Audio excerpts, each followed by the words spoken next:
আসসালামু আলাইকুম। অপরাহ্নের আজকের ক্লাসে সবাইকে স্বাগতম। আর একদিন পরেই তোমাদের সাস্টে ভর্তি পরীক্ষা। তো শেষ সময়ের প্রস্তুতি হিসাবে আমরা ফিজিক্সের সাস্টে বিগত কয়েক বছরে আসা সব থেকে যেগুলো বারবার রিপিট হয়েছে সেরকম কয়েকটা প্রশ্ন নিয়ে আজকে আলোচনা করব। আশা করি এগুলো সবার শেষ হয়েছে, কিন্তু আমরা ওভারভিউ করব। ইনশাল্লাহ তোমরা যদি এগুলো দেখে যাও, ইনশাল্লাহ এই ক্লাস থেকে তোমরা সর্বোচ্চ সংখ্যক কমন পাবা বলে আমরা আশা করি। সো ভিডিওটা না টেনে সম্পূর্ণ ভিডিও দেখো, ইনশাল্লাহ কাজে দিবে। তো আজকের ক্লাস শুরু করা যাক। প্রথম প্রশ্নটা বলছে, একটি বিন্দু থেকে একটি সরল রেখা প্রতি 1 মিটার পর পর অসীম সংখ্যক অনকুলম চার্জ রাখা হলে ওই বিন্দুতে তড়িৎ প্রাবল্যের মান কত? সে হচ্ছে, মনে করো এখানে একটা বিন্দু আছে, এই বিন্দু থেকে 1 মিটার পর পর, এই যে 1 মিটার পরে এইখানে একটা চার্জ আছে 1 কুলম, আবার 1 মিটার পরে আর একটা 1 কুলম চার্জ আছে, আবার আর 1 মিটার পরে আর একটা 1 কুলম চার্জ আছে। মানে এইভাবে হচ্ছে অসীম সংখ্যক চার্জ আছে, এদিকে অসীম সংখ্যক চার্জ আছে। তোমাকে বলছে এই বিন্দুতে তড়িৎ প্রাবল্যের মান কত। বোঝা গেছে? এই বিন্দুতে তড়িৎ প্রাবল্যের মান কত। তো আমরা যদি এইচএসসির একাডেমিকের ম্যাথগুলোর কথা বিবেচনা করি, সে একটা ত্রিভুজের তোমাকে হচ্ছে দুইটা বিন্দুতে, এ বিন্দু বি বিন্দু, এই বিন্দুতে মনে করো 5 কুলম চার্জ দিছে, এই বিন্দুতে হচ্ছে তোমাকে 10 কুলম চার্জ দিছে। তোমাকে বলছে এই বিন্দুতে তড়িৎ প্রাবল্য কত হবে। তুমি কি করতা? এই বিন্দুর জন্য এই বিন্দুতে তড়িৎ প্রাবল্যের মান বের করতা এবং দিক বের করতা। সে এটা পজিটিভ, এখানে যদি পজিটিভ তাহলে এটা হচ্ছে এই দিকে যাবে, ইয়নের মান বের করতা। আবার এই বিন্দুর জন্য এই বিন্দুতে তড়িৎ প্রাবল্যের মান বের করতা, এই যে মান বের করে এটার দিক হইতো এইদিকে E2। আর তারপরে আমাদের এই সি বিন্দুতে লব্ধি তড়িৎ প্রাবল্য হইতে হচ্ছে এই যে লব্ধিটা আর কি, এটা হচ্ছে আমাদের অ্যাকচুয়াল উত্তর ই।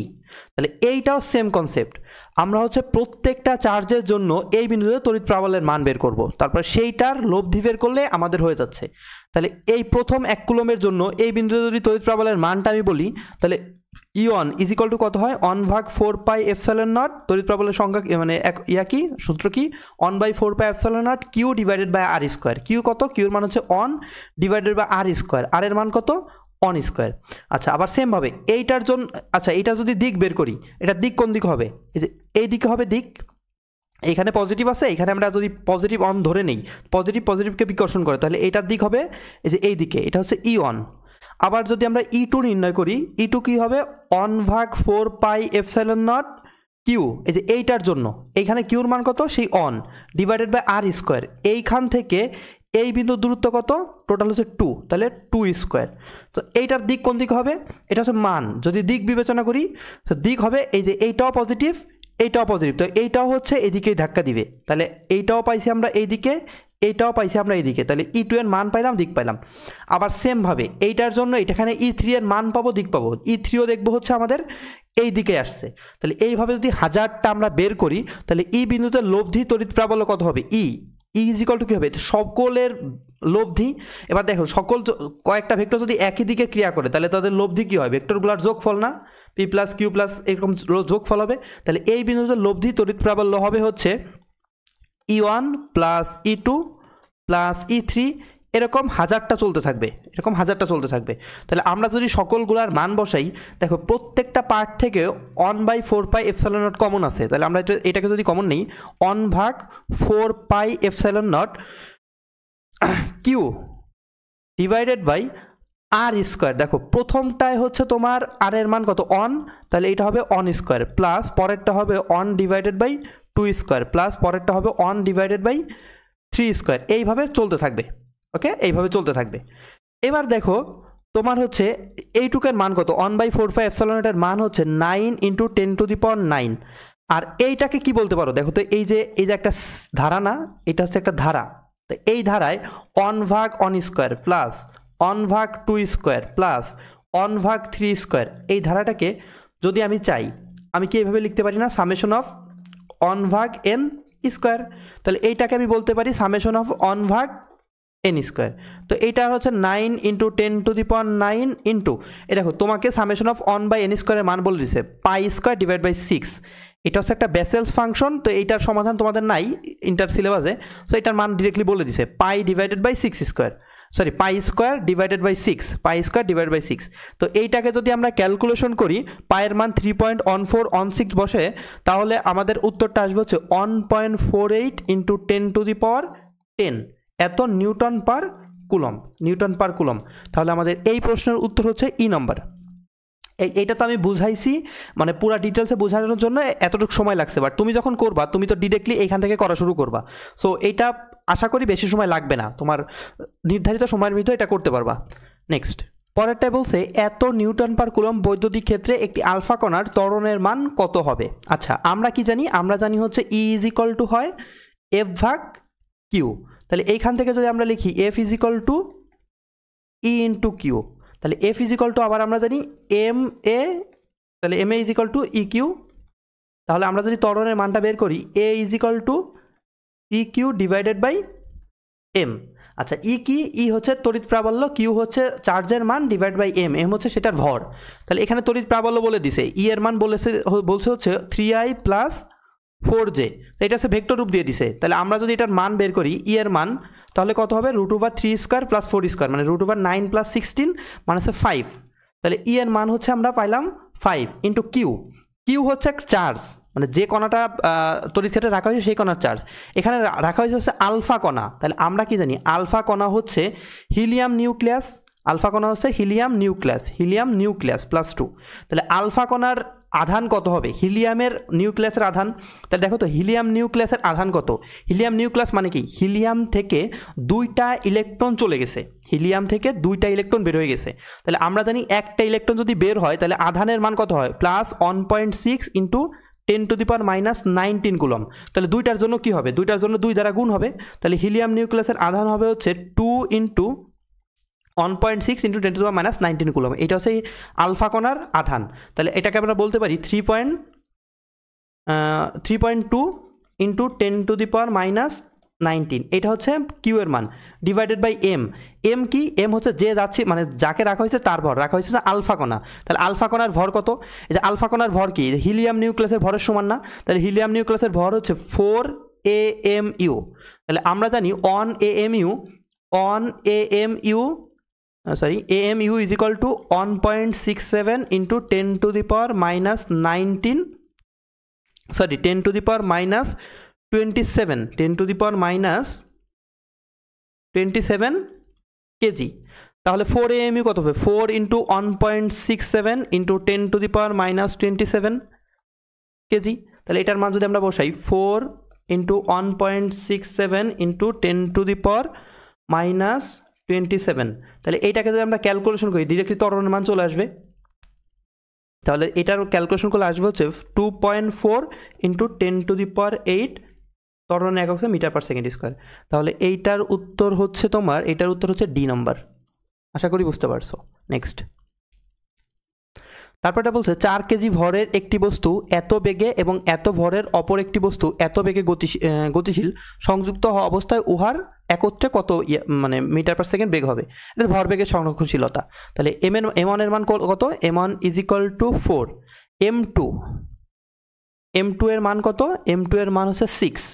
আচ্ছা V1 এর মান কত, V1 এর মানটা দেখো, V1টাকে হচ্ছে ভেক্টর রূপে বলে দিছে। তাহলে V1 এর মানটা যদি আমি বের করি √4 square plus √2 square plus 3 square মানে √13। আর V2 এর মানটা যদি আমরা বের করি তাহলে √4 স্কোয়ার প্লাস হচ্ছে 6 স্কোয়ার। তাহলে V2 is equal two √4 square plus 6 square, তাহলে 16 প্লাস 36। তাহলে এটাকে ক্যালকুলেট করলে আসতেছে 2√13। তাহলে এটার মান হচ্ছে 2√13। তাহলে বলছে সংযুক্ত অবস্থায় উহা একত্রে কত বেগ প্রাপ্ত হবে। তাহলে আমরা ভরবেগের সংরক্ষণশীলতা থেকে কি জানি, M1 U1 plus M2 U2 is equal two M1 V1 plus M2 V2। এবার বস্তু দুইটা একই সাথে চলা শুরু করছে, তার মানে কি V1 আর V2 সেম, তার মানে এটাকেও V এটাও V।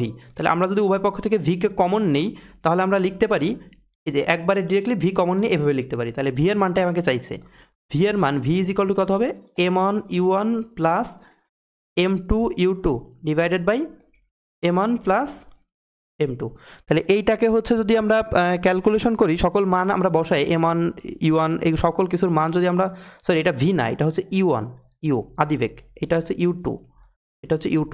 তাহলে এই মানগুলোকে যদি আমরা বসাই তাহলে হচ্ছে আমাদের অ্যান্সার চলে আসবে 5.77। তাহলে 5.77 এটা উত্তর হচ্ছে সি নাম্বার। নেক্সট এটা সুন্দর একটা ম্যাথ বলছে 300 গ্রাম ভরের একটি বল সরল সন্ধিত গতিতে গতিশীল মধ্যস্থান থেকে বস্তুটি যখন এত সরণ হয় তখন এর উপর ক্রিয়াশীল প্রত্যানী বলের মান হচ্ছে এত। বলটির দোলনকাল কত সেকেন্ড? তাহলে দোলনকাল চাইছে, তাহলে সরল সন্ধিত কণার দোলনকাল টি ইজ ইকুয়াল টু কত হয়? 2 ইন্টু √L/g। তাহলে দেখো আমরা যদি এল এর মানটা পেয়ে যাই, জি এর মান জানি, তাহলে এই তো আমরা পাবো, দোলনকাল পাবো। তাহলে আমাদের মূল টার্গেট হচ্ছে এল এর মানটা বের করা। দেখো এল এর মান কিন্তু তোমাকে ডিরেক্টলি এখানে বলে দেয় নাই, বাট এল বের করার জন্য তথ্য বলে দিছে। তাহলে আমরা যদি এবার সেটা একটু করার চেষ্টা করি, সে এখানে হচ্ছে একটা ববক্যাপ ঝুলানো আছে, এটা হচ্ছে দুলতেছে, সে এইভাবে দুলতেছে, আশা করি বুঝতে পারছো, এইভাবে দুলতেছে। আচ্ছা, যখন এই পজিশনে থাকবে সে এই যে সেই সুতার দৈর্ঘ্য, এই যে এইগুলোই তো সুতার দৈর্ঘ্য। তো বলছে কি সাম্য অবস্থা থেকে কত দূরে বস্তুটি যখন 0.2 মিটার, মানে এইটা হচ্ছে 0.2, তো এটাকে আমরা এক্স ধরি, এক্স, আর সুতার দৈর্ঘ্যটা হচ্ছে সেই এল। আচ্ছা, এই ববের ভর যদি এম হয় তাহলে এটাকে পৃথিবী টানে হচ্ছে কি বলে? পৃথিবী নিচের দিকে টানে হচ্ছে এমজি বলে। আচ্ছা, আমরা ধরি এই বিস্তার মানে কৌণিক বিস্তার হচ্ছে থেটা, তাহলে আমরা বলতে পারি এই কোণটার মানও হচ্ছে থেটা। আচ্ছা, এটা যদি থেটা হয় তাহলে এইটা যদি এমজি হয়, এমজি এর এই দিক বরাবর উপাংশ কত হবে? MG cos theta. আর হচ্ছে এই যে এই দিক বরাবর উপাংশ কত হবে? MG sine theta. তাহলে এই যে এমজি কস থেটা এইটা হচ্ছে যে সুতার টান টি। যদি বলে সুতার টান কত? সুতার টান এই যে এমজি কস থেটা। দেখো সুতার টান আর এমজি কস থেটা হচ্ছে পরস্পর মানে ক্যান্সেল আউট হয়ে গেল। তাহলে এখানে অবশিষ্ট আছে কে? এই অবশিষ্ট আছে হচ্ছে এমজি সাইন থেটা। এই এমজি সাইন থেটাই হচ্ছে এই ববটাকে আবার এদিকে নিয়ে আসবে। আবার যখন এখানে আসবে তখন আবার এমজি সাইন থেটা এইদিকে কাজ করবে, তখন আবার এদিকে নিয়ে যাবে। সো আমাদের এখানে একমাত্র কার্যকরী বল বা যেটাকে বলে প্রত্যয়নী বল সেটা হচ্ছে এফ। যদি আমরা বলি এমজি সাইন থেটা, তাহলে এইটা হচ্ছে আমাদের সেই কার্যকরী বল। আচ্ছা, এবার যদি আমরা এই সমকোণী ত্রিভুজটা নিয়ে আলোচনা করি, এই সমকোণী ত্রিভুজটা আমি যদি এখানে আঁকি, এই সমকোণী ত্রিভুজটা নিয়ে যদি আলোচনা করি, এই যে এইটা হচ্ছে এক্স, এই যে এইটা হচ্ছে কত?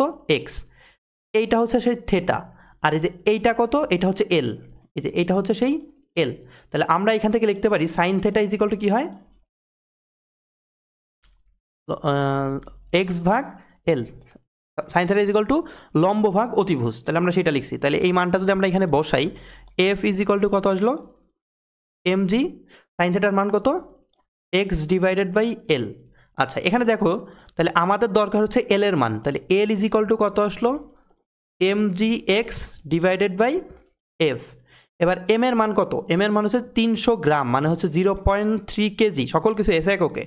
জি এর মান হচ্ছে 9.8 ইন্টু এক্স, এক্স এর মান হচ্ছে কত? সাম্যাবস্থা থেকে সরণ কত? 0.2 মিটার, 0.2 মিটার। তারপর হচ্ছে এফ, এফ হচ্ছে প্রত্যয়নী বল, প্রত্যয়নী বলের মান কত? 0.24, 0.24। এইটাকে ক্যালকুলেট করলে তুমি হচ্ছে এখান থেকে এল এর মানটা পাবা। এল ইজ ইকুয়াল টু আসবে হচ্ছে 2.45। তাহলে এল এর এই মানটা যদি আমরা এইখানে বসাই দিই তাহলেই তো আমাদের উত্তর হয়ে যাচ্ছে। তাহলে আমরা যদি এবার মানটা বসাই, এই যে এই সমীকরণে এল এর মানটা বসাবো, তাহলে 2 ইন্টু √এল, এল কত? 2.45 ডিভাইডেড বাই 9.8, তাহলে পায়ের মান 3.1416। এটাকে যদি আমরা ক্যালকুলেশন করি তাহলে আমাদের ডিরেক্টলি অ্যান্সার আসবে হচ্ছে 3.1416। তাহলে এটার উত্তর হচ্ছে 3.14, ডি নম্বর। আশা করি প্রশ্নটা বুঝতে পারছো। এটা কঠিন কিছু না, ধাপে ধাপে করলেই বুঝতে পারবা। নেক্সট, আচ্ছা, বেগ সময় লেখচিত্র অনুযায়ী 12 সেকেন্ডে অতিক্রান্ত দূরত্ব কত হবে? তো এইটা যদি তুমি চাও যে এইখান থেকে এই ভাগে মানে 9 বা যেমন করতা যে এইখান থেকে এইটুকুর জন্য আমি আগে সরণ বের করব, তারপর এইখান থেকে এইটুকুর জন্য সরণ বের করব, এইটাও হবে। বাট সব থেকে স্মার্ট হয়ে হচ্ছে আমরা জানি বেগ সময় লেখচিত্রের ক্ষেত্রফল হচ্ছে তোমার সরণ নির্দেশ করে। বেগ সময় লেখচিত্রের ক্ষেত্রফল হচ্ছে সরণ নির্দেশ করে। তার মানে আমরা বেগ সময় লেখচিত্রে যদি এই ক্ষেত্রফল এই যে পুরা এইটুকুর ক্ষেত্রফল নির্ণয় করি তাহলে হচ্ছে সেটা আমাদের সরণ নির্ণয় করবে।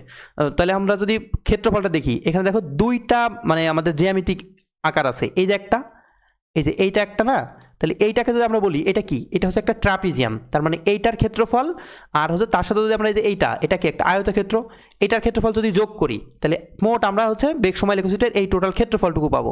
আর ক্ষেত্রফলটুকুই হচ্ছে আমাদের সরণ নির্দেশ করবে। তাহলে আমরা যদি করি, প্রথমে যদি এই পার্টটু করি যে ট্রাপিজিয়ামের যদি হচ্ছে আমরা ক্ষেত্রফল নির্ণয় করি, ট্রাপিজিয়ামের ক্ষেত্রফল নির্ণয় সূত্র কি?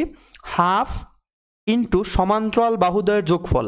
এখানে সমান্তরাল বাহু কোনটা কোনটা, এই যে একটা সমান্তরাল বাহু আর এই যে আর একটা সমান্তরাল বাহু, তাহলে সমান্তরাল বাহুদ্বয়ের যোগফল।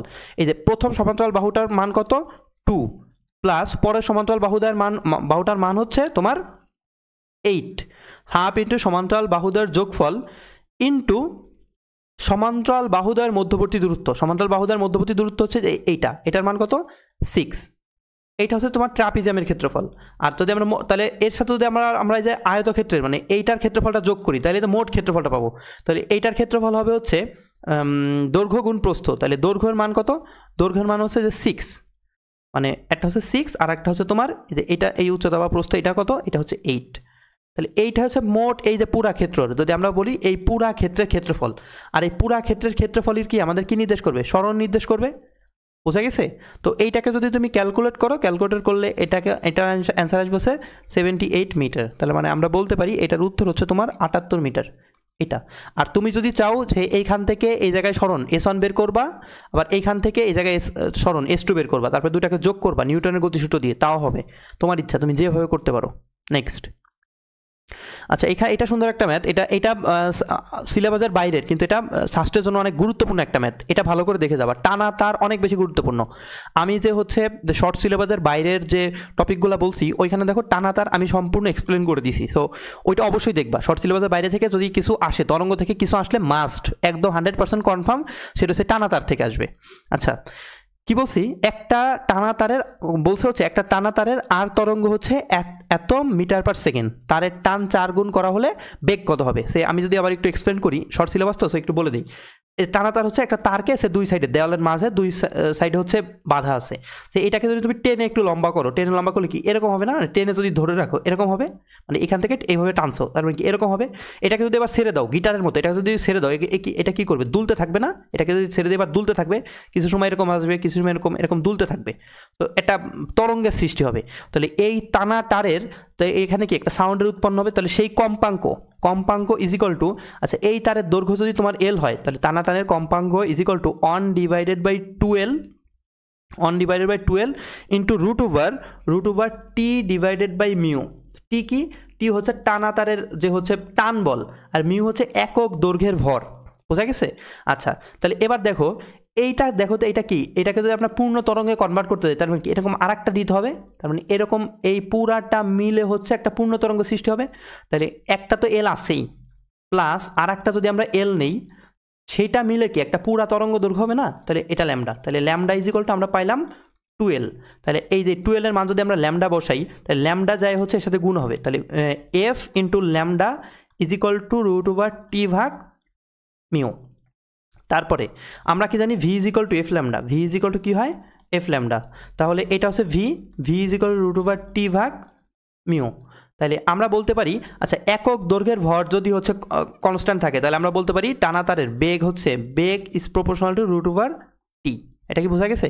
বেগ হচ্ছে টান বলের বর্গমূলের সমানুপাতিক। তাহলে আমরা যদি বলি, আমরা যদি দুটা ইকুয়েশন লিখি, V2 divided by V1 is equal to root over T2 divided by T1। আশা করি বুঝতে পারছো।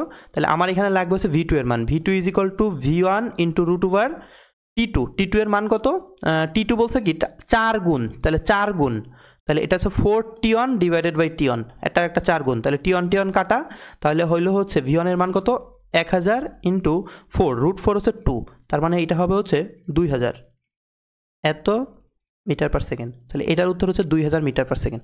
আশা করি প্রশ্নটা বুঝতে পারছো। নেক্সট, আচ্ছা এইটা হচ্ছে কি বলছে, যদি এ একটি ভেক্টর ক্ষেত্র হয় এবং মানে এ ভেক্টরের একক হচ্ছে -2 হয়, তবে এই পুরা রাশিটার মাত্রা কত। এই পুরা রাশিটা কি, এ কে প্রথম হচ্ছে গ্রেডিয়েন্ট নির্ণয় করছে, তারপর হচ্ছে সেই গ্রেডিয়েন্টের হচ্ছে ডাইভারজেন্স নির্ণয় করছে। এগুলা কি একটা মানে না ক্যালকুলাস। তার মানে আমরা জানি ডিফারেন্সিয়েশনে হচ্ছে যদি তুমি x² একবার ডিফারেন্সিয়েশন করো উত্তর আসবে হচ্ছে 2x, আবার যদি ডিফারেন্সিয়েশন করো তাহলে এবার উত্তর আসবে হচ্ছে 2, মানে x⁻0। তার মানে একবার করে যদি ডিফারেন্সিয়েশন করো, দেখো পাওয়ারের মান 1 কমতেছে। বুঝাইতে পারছি? x² একবার ডিফারেন্সিয়েশন করলে পাওয়ার আসছে অন, আর একবার ডিফারেন্স করলে 0, মানে পাওয়ার যতবার ডিফারেন্সিয়েশন করবা পাওয়ারের মান তত কমতে থাকবে।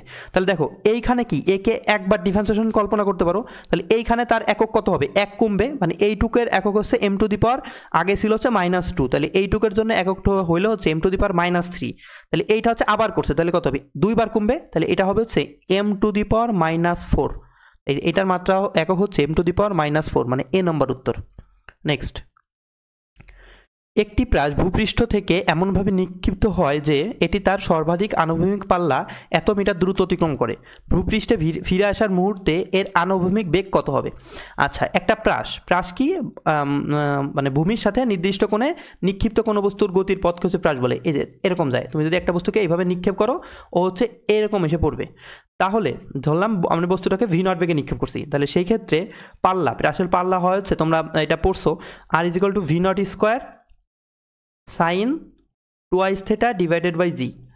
এবার সর্বাধিক আনুভূমিক পাল্লা মানে আর ম্যাক্সের জন্য আমরা কি বলছিলাম, আর ম্যাক্সের জন্য থিটার মান কত ডিগ্রি হয়? থিটা হচ্ছে তোমার 45 ডিগ্রি হইতে বাধ্য, সর্বাধিক আনুভূমিক পাল্লার জন্য থিটা হচ্ছে 45 ডিগ্রি।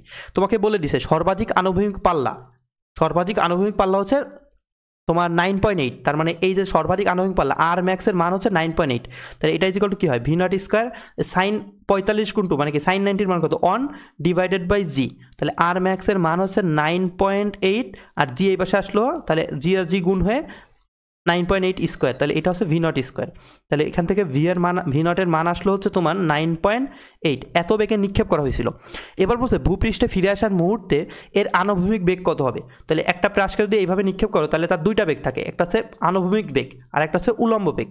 সে ভূমির সাথে একটা প্রাসকে থিটা ডিগ্রি কোণে v0 বেগে নিক্ষেপ করলে তার আনুভূমিক বেগ vx এর মান হয় হচ্ছে তোমার v0 cos থিটা, আর উলম্ব বেগ vy হচ্ছে তোমার v0 সাইন থিটা, এই যে এইখানের উলম্ব বেগ এর, আর আনুভূমিক বেগ হচ্ছে সব সময় এই প্রাসের সকল জায়গায়, এই জায়গায় আনুভূমিক বেগ যা, এই জায়গায় তাই, এই জায়গায় তাই, এই জায়গায় তাই, সকল জায়গায় আনুভূমিক বেগের মানটা হচ্ছে ধ্রুবক থাকে v0 cos থিটা, কিন্তু উলম্ব বেগটা হচ্ছে চেঞ্জ হইতে থাকে। তখন আমরা উলম্ব বেগ vy লাস্ট রেজাল্ট যদি বের করতে চাই তাহলে এটা হচ্ছে vy নট আর কি, মানে আদি অবস্থায় উলম্ব বেগ, তাহলে vy নট v = কি হয় u - gt না, এই সেই gt, তো টি এর উপর ডিপেন্ড করে এই উলম্ব বেগটা চেঞ্জ হয়, বাট আনুভূমিক বেগ সকল সময় কনস্ট্যান্ট থাকে, তার মানে সকল জায়গায় আনুভূমিক বেগটা কনস্ট্যান্ট থাকবে।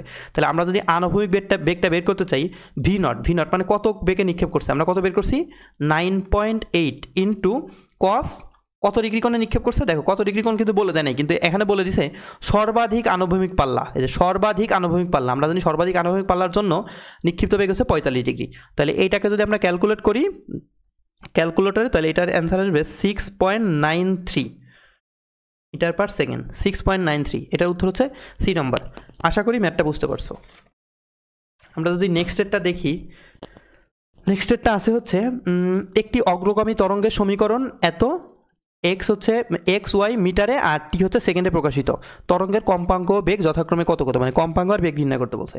তরঙ্গ চ্যাপ্টার আর একটা গুরুত্বপূর্ণ টপিক হচ্ছে যে অগ্রগামী তরঙ্গ, যখন শ্বাস প্রশ্ন করলে হচ্ছে তোমার ম্যাক্সিমাম টাইম টানা তার থেকে করবে, আর না হলে এই তোমার অগ্রগামী তরঙ্গ থেকেই করবে। তাহলে আমরা যদি দেখি অগ্রগামী তরঙ্গের সমীকরণ y = a sin omega t plus minus যে কোনো কিছু থাকতে পারে, ওমেগা টি প্লাসও হতে পারে মাইনাসও হতে পারে, ইন্টু ডেল্টা, এই ডেল্টা হচ্ছে তোমার সেই দশা পার্থক্য। তাহলে দেখো আমরা যদি একটু কম্পেয়ার করি এই সমীকরণের সাথে এই সমীকরণে, এখানে এর জায়গায় কত আছে, এর জায়গায় আছে 0.2 আছে, তার মানে আমরা বলতে পারি বিস্তারের মান হচ্ছে 0.2, যদি আমার এই ম্যাথে লাগবে না, যদি তোমাকে কখনো বলতো বিস্তারের মান কত তো বলতো 0.2 সাইন। এবার দেখো টি এর সাথে যেটুকু থাকে, টি এর সাথে যে পার্টটুকু থাকে সেটা হচ্ছে কৌণিক কম্পাঙ্ক বা ওমেগা না, তাহলে দেখো তো এই পাশে টি এর সাথে কোনটুকু আছে, টি এর সাথে আছে স্যার 18 পাই, প্লাস মাইনাস নিয়ে তোমার কোনো না মাথা ব্যথা না। সো আমি বলতে পারি ওমেগার মান হচ্ছে তোমার 18 পাই, ওকে।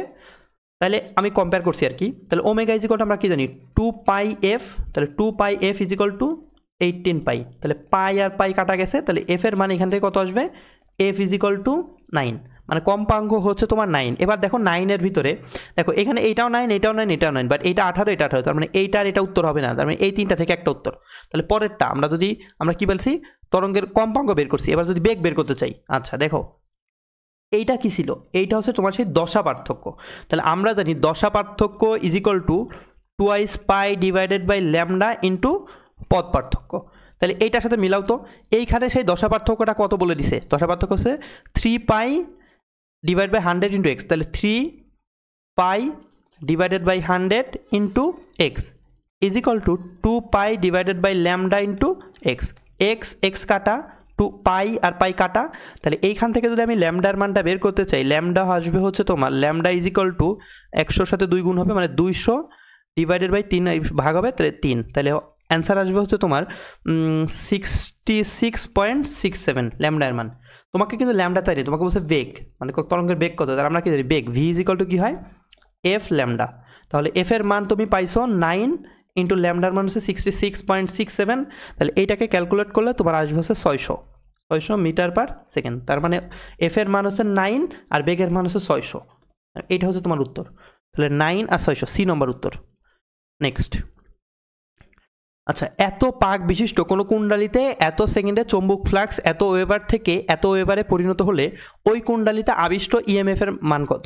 আচ্ছা, এটা হচ্ছে ফ্যারাডের সেকেন্ড ল থেকে আমরা জানি কোনো বদ্ধ কুণ্ডালিতে আবিষ্ট তড়িৎচালক শক্তির মান, আমি কি বলি দেখো, কোনো বদ্ধ কুণ্ডালিতে আবিষ্ট তড়িৎচালক শক্তির মান, সে আবিষ্ট তড়িৎচালক শক্তির মান যদি এপসাইলন হয়, কোনো বদ্ধ কুণ্ডালিতে আবিষ্ট তড়িৎচালক শক্তির মান এর মধ্য দিয়ে অতিক্রান্ত চৌম্বক ফ্লাক্সের, চৌম্বক ফ্লাক্স মনে করো কি, চৌম্বক ফ্লাক্সকে আমরা ফাই দ্বারা প্রকাশ করি, তাহলে অতিক্রান্ত চৌম্বক ফ্লাক্সের পরিবর্তন, পরিবর্তন মানে কি ফাই টু মাইনাস ফাই হন, পরিবর্তনের হারের, হার মানে কি সময় দ্বারা ভাগ, হারের ঋণাত্মক মানের সমানুপাতিক, তার মানে আমরা এটাকে বলতে পারি আবিষ্ট তড়িৎচালক শক্তির মান এই যে অতিক্রান্ত চৌম্বক ফ্লাক্সের পরিবর্তন ডেল ফাই ডিভাইডেড বাই হার, হার আমরা অতি ক্ষুদ্র সময় টি ধরি, এটার ঋণাত্মক মানে সমানুপাতিক, বোঝা গেছে?